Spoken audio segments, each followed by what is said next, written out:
os aseguro que el que no entra por la puerta al redil de las ovejas, sino que trepa y se mete por otro lado, es un ladrón y un bandido. El que entra por la puerta es el pastor de las ovejas. El portero le abre la puerta y las ovejas oyen su voz. Llama por nombre a las ovejas y las saca del redil. Cuando ya ha sacado a todas las que son suyas, va delante de ellas, y las ovejas lo siguen porque reconocen su voz. Pero a un desconocido jamás lo siguen. Más bien huyen de él, porque no reconocen voces extrañas. Jesús le puso este ejemplo, pero ellos no captaron el sentido de sus palabras. Y por eso volvió a decirles: ciertamente os aseguro que yo soy la puerta de las ovejas. Todos los que vinieron antes de mí eran unos ladrones y unos bandidos, pero las ovejas no le hicieron caso. Yo soy la puerta. El que entre por esta puerta, que soy yo, será salvo. Se moverá con entera libertad y hallará pasto. El ladrón no viene más que a robar, matar y destruir. Yo he venido para que tengan vida y la tengan en abundancia. Amén.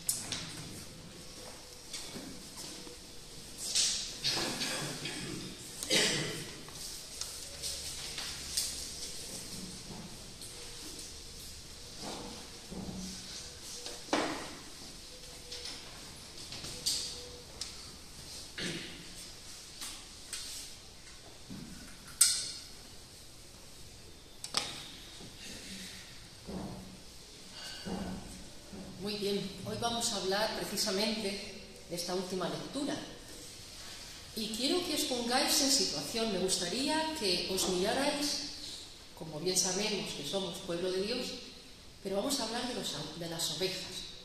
Cada uno de nosotros somos pueblo de Dios, ovejas de su prado. Y también voy a hablar del buen pastor. Entonces me gustaría que cada vez que yo fuera hablando del pastor o de las ovejas, entendierais que se habla de vosotros, de mí, de cada uno en particular, ¿vale? No cabe duda de que la descripción de Jesús como el buen pastor es la más apreciada y conmovedora de la misericordia cristiana. La figura del pastor está entretejida en el lenguaje de la Biblia, siempre. No podía ser de otra manera. La parte principal de Judea es la meseta central, que se extiende unos 50 kilómetros de Betel a Hebrón, con una anchura más o menos variable entre los 20 y 25 kilómetros. El terreno, como bien sabéis, en su mayoría es áspero y muy pedregoso. Judea definitivamente era un país mucho más pastoril que agricultor. Y era inevitable, por tanto, que la figura más frecuente y representativa de las tierras altas de Judea fuera la del pastor. Sus vidas eran muy duras. Nunca se vería un rebaño pastando sin pastor. Y este no se podía distraer ni un solo momento. Como había muy poca hierba, como pasa en algunos otros países, incluso aquí, donde yo vivo, muy poca hierba, muchas ovejas, siempre iban deambulando, iban a su ritmo. Y como no había vallas de protección, había que estar vigilando constantemente a las ovejas. A los dos lados de la estrecha meseta, el terreno se precipitaba bruscamente hacia abajo, hacia los inhóspitos desiertos escarpados por los que las ovejas corrían constantemente peligro de perderse. La misión del pastor, del buen pastor, era no solo estar protegiendo el rebaño de los ataques de los lobos y de las incursiones, como bien hemos leído, de los ladrones y de los bandidos. Sir George Adam Smith, el geógrafo enamorado de Palestina, escribe: cuando te la encuentras en algún cerro en el que aúllan por la noche las hienas, insomne, con la mirada acostumbrada a las lejanías, curtido a la intemperie, apoyado en el cayado y siguiendo con la mirada a sus ovejas dispersas, con cada una de ellas en el corazón, entiendes por qué el pastor de Judea se remontó hasta la cabeza en la historia de su pueblo, por qué dio su nombre a los reyes y se convirtió en un símbolo de la providencia, porque Cristo le tomó como prototipo del sacrificio. Constante vigilancia, intrépido valor, paciente amor a su rebaño, eran cualidades características del pastor en el pueblo de Israel. En el Antiguo Testamento, Dios se representa a menudo como pastor y el pueblo como su rebaño. Lo leemos miles de veces. El Señor es mi pastor, nada me faltará, como hemos cantado o hemos leído el Salmo 23:1. Condujiste tú a tu pueblo como ovejas por mano de Moisés y Aarón, Salmo 72:20. Y nosotros, pueblo tuyo y ovejas de tu prado, te alabaremos para siempre, Salmo 79:13. Oh pastor de Israel, escucha, tú que pastoreas como a ovejas a José, Salmos 81. Porque Él es nuestro Dios, nosotros el pueblo de su prado y ovejas de su mano, Salmos 95:7. El Mesías, el ungido de Dios, también se representa como el pastor de las ovejas. Como pastor apacentará su rebaño, en sus brazos reunirá los corderos y en su seno los llevará. Pastoreará suavemente a las recién paridas, Isaías 40:11. Pero también dice, ay de los pastores que destruyen y dispersan las ovejas de mi rebaño, Jeremías 23:1-4. De hecho, Ezequiel hace una tremenda denuncia de los falsos líderes, de los falsos pastores que buscan su propio provecho en lugar del bienestar del rebaño. Ay de los pastores de Israel que se apacientan a sí mismos, Ezequiel 34. Esta representación pasa al Nuevo Testamento. Jesús es el buen pastor. Él es el pastor que arriesga su vida para buscarnos y para salvarnos. Mateo 18:12, Lucas 15:4. Tiene compasión de la multitud porque le parecen como ovejas sin pastor. Mateo 9:36, Marcos 6:34. Sus discípulos son su rebañito. Lucas 12:32. Cuando Él, el pastor, sea herido, las ovejas serán dispersas. Marcos 14:27, Mateo 26:31. Él es el pastor de las almas. 1 de Pedro 2:25. Y el gran pastor de las ovejas, Hebreos 12:20. Lo mismo que en el Antiguo Testamento, los líderes de la Iglesia son los pastores y los creyentes somos el rebaño.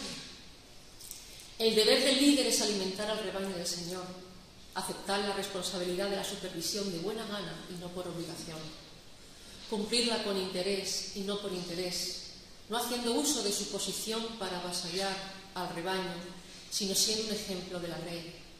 Yo estoy segura de que muchos de nosotros hemos estado en congregaciones donde cierto tipo de esto que estoy comentando se ha dado.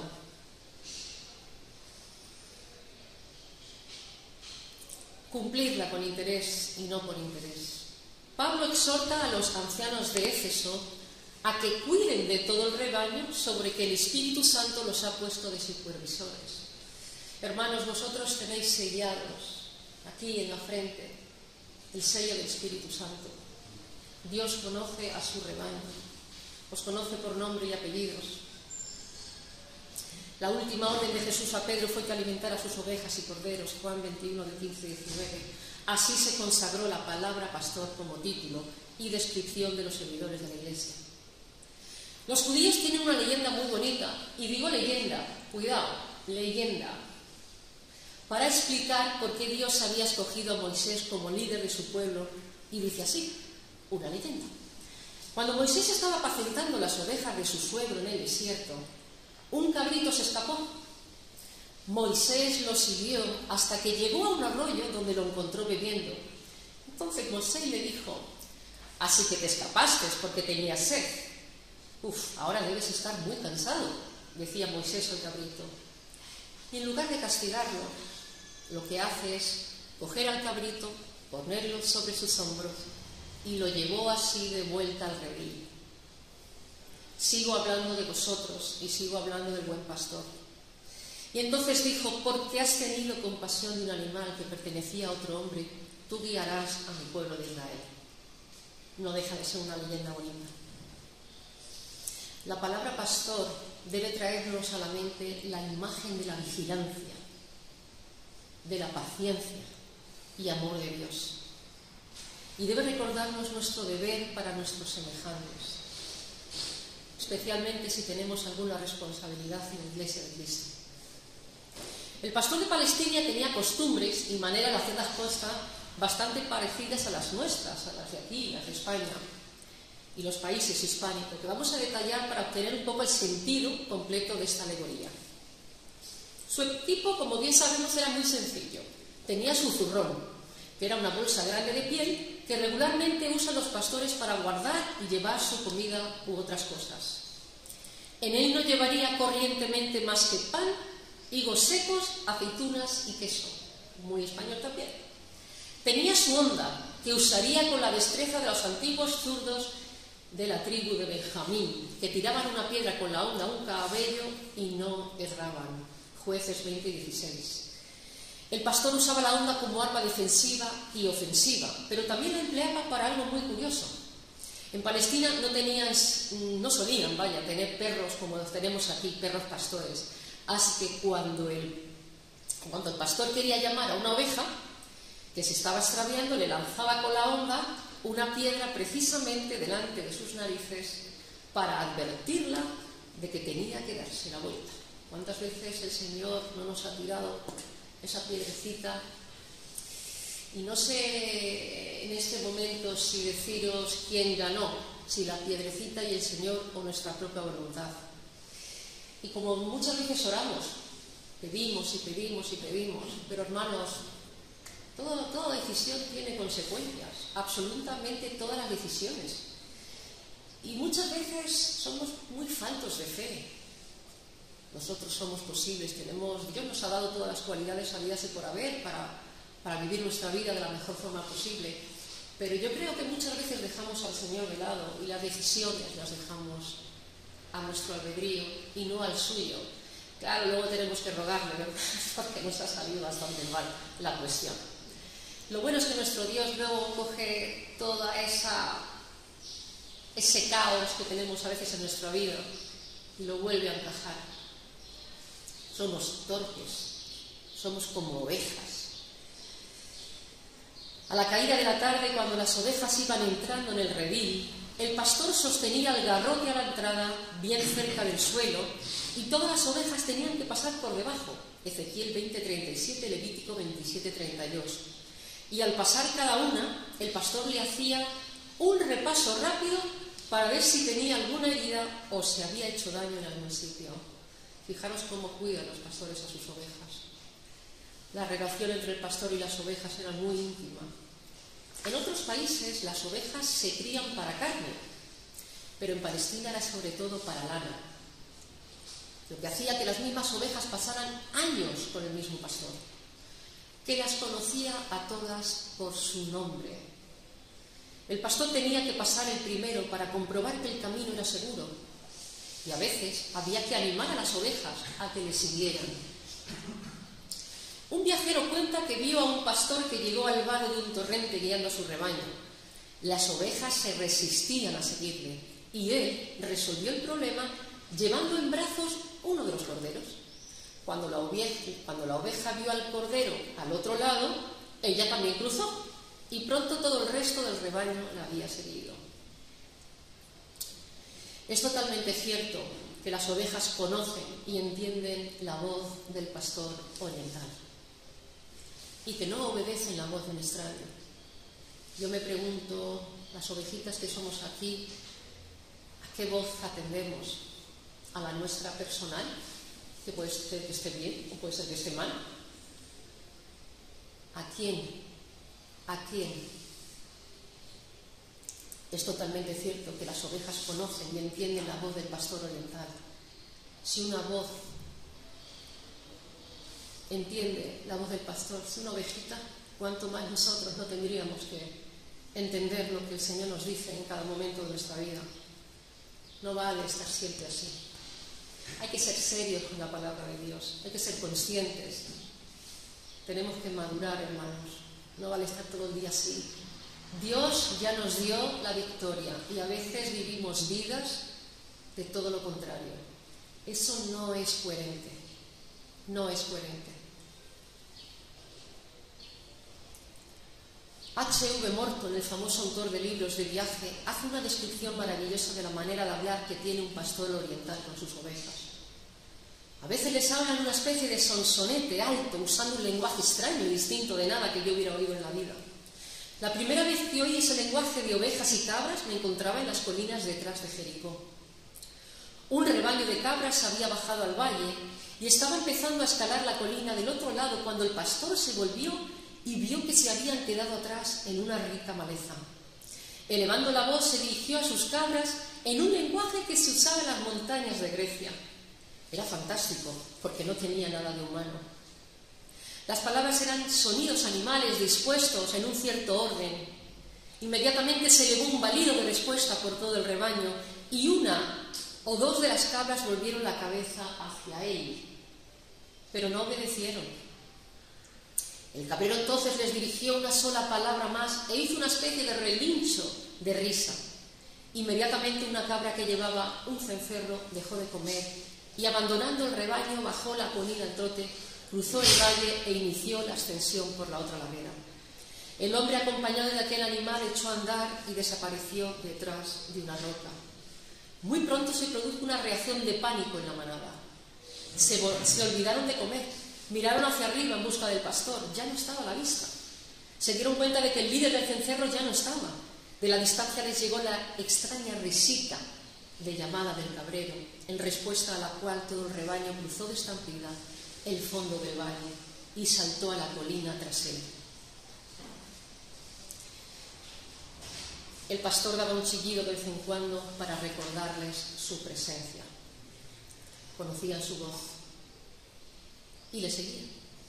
Pero si un extraño, el que chillaba, se paraba en el seco, levantando la cabeza en señal de alarma, y si se repetía la llamada, salían huyendo porque no reconocían aquella voz.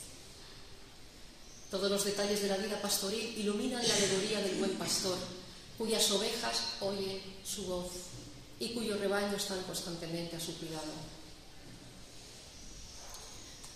Juan 10, 7 del 10 dice: Jesús entonces les dijo otra vez: lo que os digo es la pura verdad, yo soy la puerta de las ovejas. Todos los que han venido antes no eran más que ladrones y bandidos, pero las ovejas no les hicieron caso. Yo soy la puerta. El que entre pasando por mí estará salvo, y podrá entrar y salir, y siempre encontrará pastos. El ladrón no viene más que para robar, matar y destruir. Yo he venido para que tengan vida y para que la tengan en abundancia. Los judíos no comprendieron el sentido de la historia del buen pastor. Así es que Jesús sencilla y claramente se la aplicó a sí mismo. Empezó diciendo: yo soy la puerta. En esta alegoría Jesús habla de dos clases de refugios para las ovejas. En los pueblos había como especie de corrales comunales donde se metían todos los rebaños de los vecinos cuando volvían a casa por la noche. Estaban protegidos por una puerta recia de la que solamente el portero tenía la llave. Era esa clase de aprisco a la que se refería Jesús en los versículos 2 y 3. Pero cuando el tiempo lo permitía y las ovejas no volvían por la noche al pueblo, se recogían en rediles al aire libre, que eran y son apriscos cercados con un vallado de estacas y redes, con una abertura por la que entran y salen las ovejas, es decir, sin puerta propiamente dicha. Lo que sucedía era que por la noche el mismo pastor se tumbaba o acurrucaba en la abertura, de forma que ninguna oveja podía salir sin pasar por encima de su cuerpo. Literalmente, el pastor era la puerta. Esto era lo que Jesús tenía en mente cuando dijo: yo soy la puerta. A través de Él y solo de Él podemos tener acceso a la presencia de Dios. Yo sé que hoy en día hay muchísimas filosofías y a veces somos tentados, yo la primera, con todas estas maravillas que se dicen de por aquí y de por allá, y que llega a nuestra vida y empiezas a pensar: bueno, ¿será que Jesús no es la única forma de entrada? Cuidado, cuidado.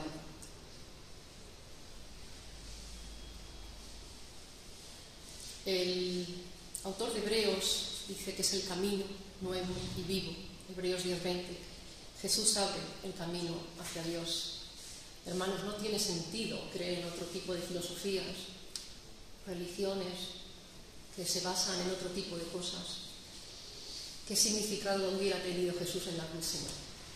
no sería consciente, no sería lógico. Hasta que vino Jesús se podía pensar en Dios solo, en el mejor de los casos, como un extraño, o en el peor de los casos, como un enemigo. Pero Jesús vino para enseñarnos cómo es Dios y para abrirnos el camino hacia Él. Hermanos, aquí no nos vamos a quedar, no vamos a dejar, bueno, vamos a dejarlo todo, vamos a irnos como hemos venido.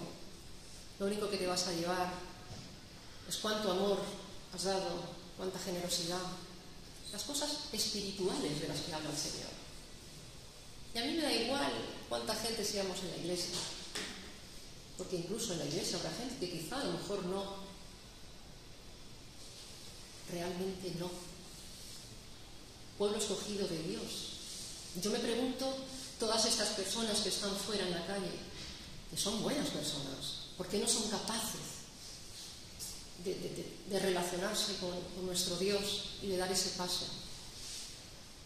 ¿Será que realmente Dios nos escogió? Dios no quiere que nadie se pierda, absolutamente nadie.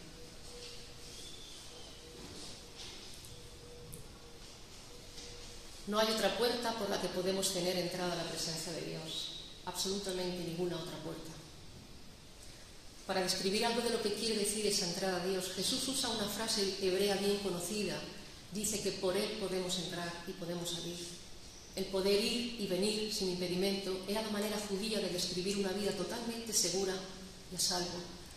Hermanos, si estuviéramos a punto de morir porque tuviéramos una enfermedad o supiéramos, seguramente que pensaríamos en ese momento preciso en que no nos tendríamos que haber tomado la vida tan en serio. Sigo diciendo que tenemos la victoria con Cristo. Cristo ya ha vencido. Ha vencido a la muerte, ha vencido el pecado. Tenemos la victoria con el Señor. Cuando uno puede entrar y salir sin miedo en su casa o en su país, eso quiere decir que hay paz, que las fuerzas de la ley y del orden funcionan y que se goza de completa seguridad. El líder de la nación debe ser el que salga delante de ellos y que entre delante de ellos, que los saque y los introduzca. Números 27 y 17. De la persona que es obediente a Dios se dice que será bendito en su entrar y bendito en su salir. Yo no sé si vosotros os sentís benditos al entrar y benditos al salir. Si no es así, algo está fallando. Un menor de edad no sabe todavía entrar y salir. El salmista está seguro de que Dios siempre guardará su salida y su entrada. Una vez que descubrimos por medio de Jesucristo cómo es Dios, adquirimos un nuevo sentido de libertad y seguridad. Somos faltos de fe, nos falta fe. Por eso tomamos las decisiones que tomamos y nos damos una y otra vez. ¿Por qué? Por falta de fe. Llegamos hasta donde llegamos y luego ¿qué? Si sabemos que nuestra vida está en las manos de un Dios así, las preocupaciones y los temores desaparecen. Si esto no es una realidad en nuestras vidas, tenemos un pequeño problema que habrá que mirar. Si Jesucristo habita dentro de nosotros, si somos sellados con el Espíritu Santo, ¿por qué vivimos tantas veces esas luchas? ¿Por qué somos como somos? ¿Por qué somos tan miedicas? ¿Por qué no nos perdonamos a nosotros mismos y a quienes nos han hecho daño? ¿Qué es ser cristiano si no? Hablamos de Jesucristo como si fuera una figura más, pero realmente vivimos como Él vive. Yo sé que nunca vamos a ser Cristos, lo tengo muy claro, pero podríamos hacer el esfuerzo, ¿no? Nos lo perdemos, hermanos. Si no vivimos conforme a lo que Cristo nos ha llamado a cada uno, no lo estamos perdiendo y nos perdemos mucho. Dios es un Dios grande, aventurero, risueño, amable. Dios nos ama por encima de todo, pero si quieres hacer tu propia voluntad, allá, tú. Eso no quiere decir que no vayas a estar en la presencia de Dios. Claro que vas a estar en la presencia de Dios, pero te estás perdiendo una vida preciosa. Jesús dijo que los que habían venido antes eran ladrones y bandidos. Por supuesto que no se está refiriendo a la gran sucesión de los profetas, sino a los aventureros que surgían cada 2 por 3 en Palestina, prometiéndoles a los que los siguieran una edad de oro. Creían que el pueblo tendría que vadear un río de sangre para entrar en la supuesta edad de oro. Por este tiempo, Josefo nos dice que hubo 10.000 desórdenes en Judea, tumultos causados por hombres de guerra. Habla de hombres como los celotas, a los que no les importaba morir ni matar a sus seres queridos si se podían hacer realidad sus esperanzas de conquista. Jesús está diciendo, ha habido hombres que pretendían ser líderes enviados de Dios. Su credo era la guerra y el asesinato.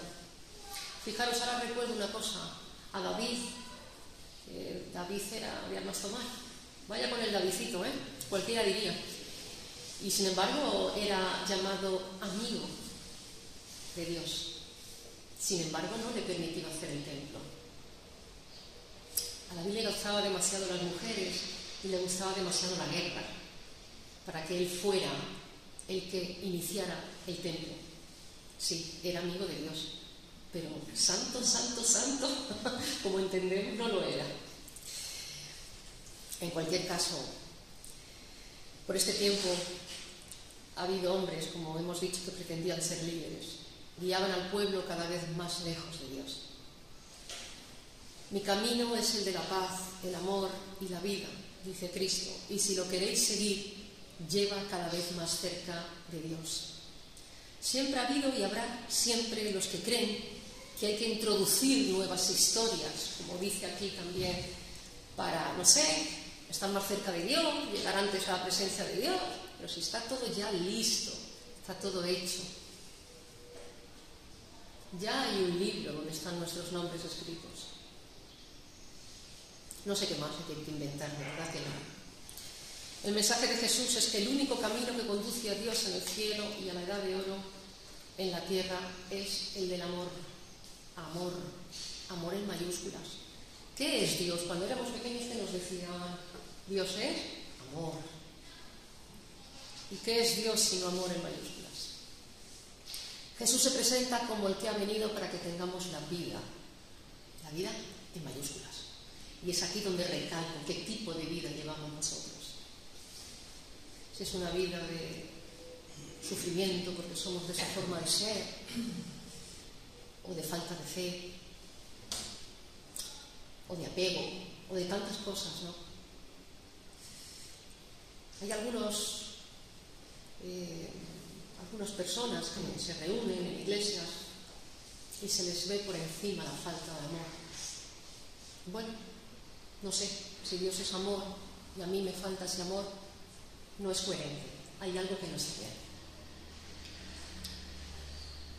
La frase griega para tenerla en más abundancia quiere decir una superabundancia de algo.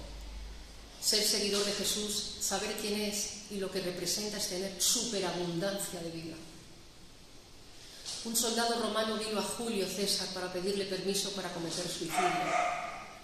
Era una pobre alma, desanimado y sin vitalidad. César le miró y le dijo, pero hombre, ¿has estado vivo de veras alguna vez? Qué fuerte. ¿Has estado vivo de veras alguna vez? Pura religiosidad. Yo la religiosidad no la quiero ni por asomo. Yo definitivamente, si no me hubiera encontrado con Jesucristo y hubiera caído de rodillas y le hubiera pedido perdón y hubiera comprendido el mensaje de la cruz, yo no sería religiosa, definitivamente. Pero Él me cautivó, me escogió. Y sí, he vivido siempre en la iglesia, desde muy niña, pero no fui creyente real hasta bien mayor. Cuando intentamos vivir nuestra propia vida se nos hace mucho más aburrida y vacía y problemática. Cuando intentamos vivir nuestra propia vida, caminamos algo de lejos con Jesús. Cuando caminamos con Jesús recibimos una nueva vitalidad. Creerme que es así, y sé que muchos de vosotros, en su mayoría, lo sabéis. Una superabundancia de vida. Es solo cuando vivimos con Cristo cuando vale la pena, realmente la pena, vivir. Y empezamos a vivir de verdad. Hermanos, termino con esto. Nuestro pastor, nuestro Señor, nuestro Salvador, nuestro amigo. Nos conoce por nombre y apellidos y siempre, todos los días, es una nueva oportunidad para dejarle actuar. Yo sé que a veces da un poquito de miedo, incluso a veces si conocemos bien al Señor y le pedimos, sabemos que, lo que me va a venir. Cuando tú caminas con el Señor, hay tantas cosas que te dan miedo porque sabes que el Señor te exige.